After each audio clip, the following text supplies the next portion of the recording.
There's this common belief in the law of attraction community that says if you fake it, you'll eventually make it. And the idea behind this is that if there's some way you want to be, let's say right now you don't have money and you want to have $1 million, what you could do is wire in the actions of the millionaire version of you. You could wire in the thinking of the millionaire version of you, and then you will eventually experience that reality. Well, in this video, I'm gonna show you what faking it till you make it actually does. Plus, I'm gonna be sharing with you a process that's much more powerful, that makes it easier than ever without having to fake it at all. Now, before we get too much into it, here's some examples of what it's like to fake it while you make it. Well, hello there. My name's Aaron, and I'm gonna show you how to fake it till you make it. This is exactly what I do. I'm wiring in the energy of me being a multi-millionaire, and I think I'm almost there. So let me show you, and you tell me if you can tell how real it is, how authentic it is, and how you can tell that very soon I will be a millionaire. Alfred! I don't really have a butler, but sometimes what I do is I pretend I have one, because if I fake it, eventually I'll make it. Alfred, could you please bring me some tea with a little bit of that creamer and then like 4 tablespoons of sugar? Alfred? Sometimes I put my feet up on this desk. It's like an executive style desk. And when I do this, it says to me, my body language, that I have a lot of confidence and that eventually I'm gonna be a millionaire. So sometimes what I'll do is I'll just do this for a period of time, and then I'll ask Alfred to bring me coffee. I don't drink coffee, but I imagine if I was a millionaire, I would drink coffee. Alfred! He'll come eventually. Another thing that I do is I have a check that says $1 million on it, and what I do is I keep it right on top of my monitor right here so that I can see that check, and I know that one day I too will be a millionaire who writes $1 million checks. So yeah. Now, in order to become a millionaire, something else you have to do is you have to be able to look at yourself in the mirror and tell yourself over and over and over again that you're a millionaire until you know you're a millionaire. So this is what I do. I'm a millionaire. I'm a millionaire. I am a millionaire. You see, that's what I do, and it works.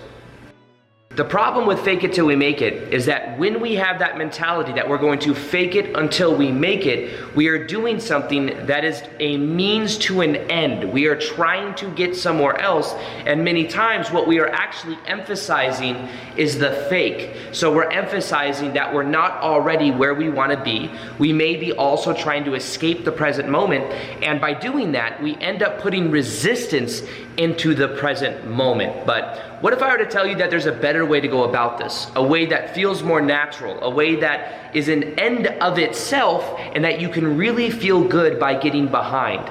Now, the alternative to this fake it till you make it mentality is understanding what I call be as if. Be as if comes with another level of awareness, because what being as if implies is that this old version of you was an option, this new version of you is an option, and you simply decide you're going to be this version of you. When you are saying we fake it till we make it, faking it is implying that this is who we are and that we're going to try to become this, but the emphasis is mainly on the old version, because it is even judging it in the present moment, saying that it is faking it. And remember, if you're faking it until you make it, which means that it's a means to an end. With be as if, it sees both of these things for how they are. It sees the older part of us, the old version of us, like I was showing over here. It sees that version of us as one possibility, as one way we were being, as one story that we told ourselves about who we are. Understand as well, the story that we tell ourselves consistently is experiencing and creating more things in our life that are equal to that vision, that story. And when we change our story, we then have a new story. But here's the thing, they're both still stories. We're just simply choosing to be the story that's more preferable. But when we talk about faking it till you make it, is implying a level of resistance. It's applying and emphasizing the old level of identity.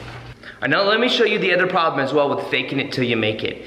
When people are faking it till they make it, they are normally going off the surface level things. They are going for the money. They are going for the status. They are going for the kind of relationships they'll be able to have. But those are all side effects of us doing what we love and being who we really are. So when we're faking it till we make it, most people are, their eyes and their mind is on the money.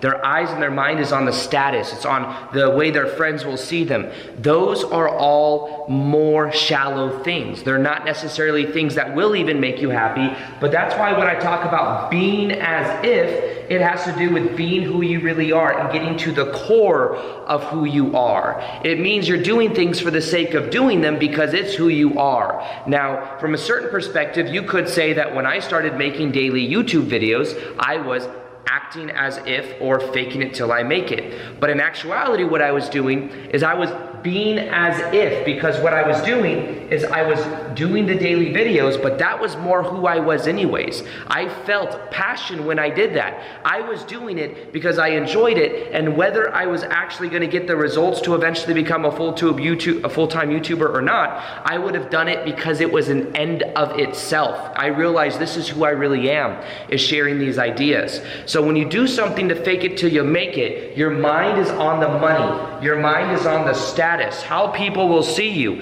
However, when you do it because it is part of who you are, it's coming from a much deeper place. Now, this also poses a question that has to do with who are we really? Who are we really? You know, one time I was reading this book, and it was called How to Break the Habit of Yourself by Dr. Joe Dispenza. And I remember when I first saw that book, I was in a sauna at a gym, and I saw someone reading that book, and I looked at the title, and I was like, why would you want to not be yourself? That didn't really make sense to me. But then what I realized is that was by Joe Dispenza, and I was like, oh, I saw him in What the Bleep Do We Know, which is like a documentary that I saw. I was like, okay, let me check that out. So I checked it out, and what the book shows and talks about is how who we think we are is a habitualized set of a way we think, feel, and act. We do that consistently. We wire it in over time, over the last however many years we are alive, and that has become who we are. Now, the part that is important to understand is that when we step into the unknown, we begin to step out of that habitualness of how we think, feel, and act. Who we think we are many times is different levels of authenticity as well. We may think, this is who I am. I am naturally a fearful, shy person. However, not realizing that that's just more familiar. I'm just familiarized with this. So instead of saying this is who I am, this is who I'm familiar with. This is how I'm familiar. This is how I'm familiar. Now, the key to faking it till we make it is what we are doing is really emphasizing the old thing that was familiar, and we're doing something with the intention of escaping that reality. However, what I'm intending to show you is that you can be the way you prefer to be by getting to the core of who you are. And the core of who you are is also connected to your heart. So this could mean you doing what you're passionate about. This could be meaning speaking your mind when you feel like it's authentic, not when it feels necessarily familiar, but when it is authentic. You realizing and giving yourself more permission to be who you really are. Now, the important part to understand with manifestation in general, or creating the reality we prefer, the most important part of this process is understanding the story we tell ourselves about who we are, the story we tell ourselves about our past, and recognizing that that story does not have to be the story for our whole entire life. And even think about a story in general, or any type of movie we've ever seen. We have the main character, normally the hero, who against all odds goes through something that's challenging, then goes through a process of self-discovery. We call this the hero's journey. And then it has something, he or she has something that he or she must overcome. When he or she does that, then he or she becomes a new type of person and transforms.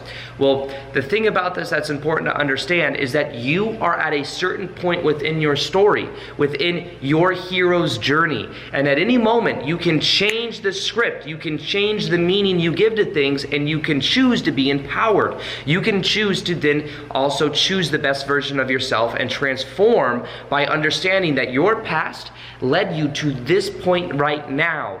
This is why I think this is so powerful, more powerful than faking it till we make it, because faking it till you make it, let's be honest, that's more on the surface. That's going for the money, that's going for the status, that's going for the fame or whatever the focus is. And faking it till you make it doesn't really get to the core of who we really are. And I'll tell you right now, you are capable of things beyond what you can even imagine, and that everything you have been through has led you to this point here.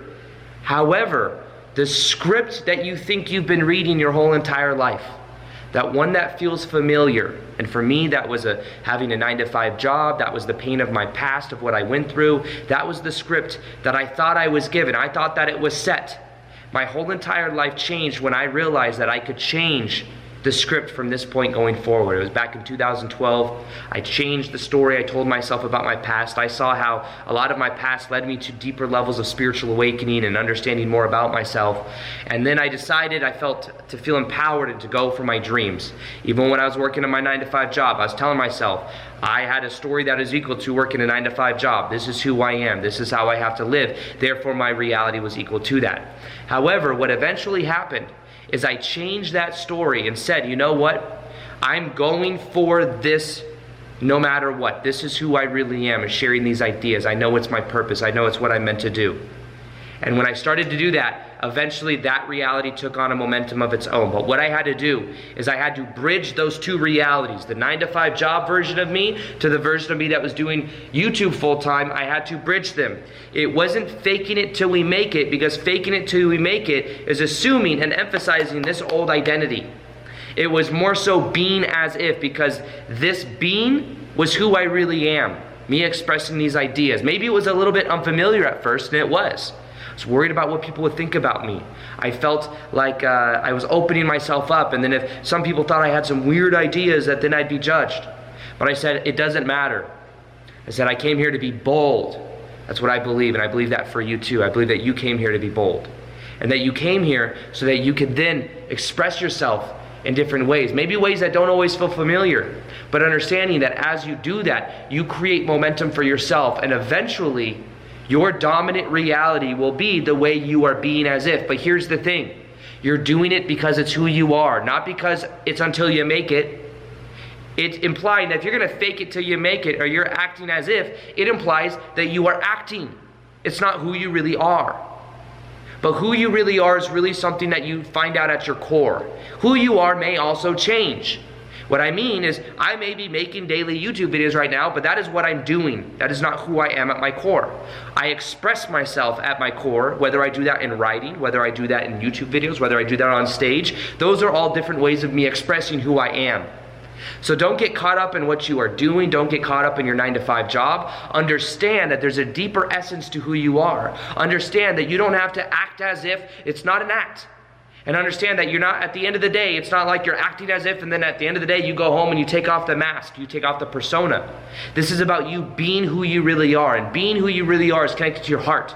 It's connected to your passion. It goes deeper than faking it till you make it. It's not doing things for money. It's not doing things for fame. It's doing things and being who you naturally are. So being as if is about getting to your core, understanding this, and really doing it because it is who you are. And as you begin to embody this vibration, you could say, this version of you, you will eventually find that your reality, your new story, starts to reflect back into you in a very new way. So your story is creating your life, whether you're aware of it or not. The key is becoming aware of your story and being aware that this story might be familiar, the old way of being. And that it may look over there and say, well, if I had the money, then I'd be happy. If I had the relationship, then I'd be happy. If I had the status, then I'd be happy. But in actuality, the key to this is seeing that this in itself is a form of act. Because it's mainly times as a script that was given to us by our parents, our family, our society growing up. And you can change the script. And when you start to change the script, when you decide who you are from a level of awareness, that is who you really are. I got out of the narrative working the 9-to-5 job, of having the painful past, and I transmuted it and let that fuel me to me being this version of me that you see in front of you today. And I recognize I am not what I do. I'm not just making YouTube videos. I am not just speaking on stage or writing. Who I am is expressing myself. That is who I really am. And what I let happen is I am that from the level of the being level, which means that is an end of itself. So There is a meditation that is new that came out on January 1st of this year for wiring in the new vibrational you. It is very powerful. Go ahead and read the comments just to see what's possible. You can see that in the top description box below. It's you're raising your dominant vibration permanently. You'll see it there. Other than that, I hope you enjoyed this video, and as always, peace, much love, and namaste.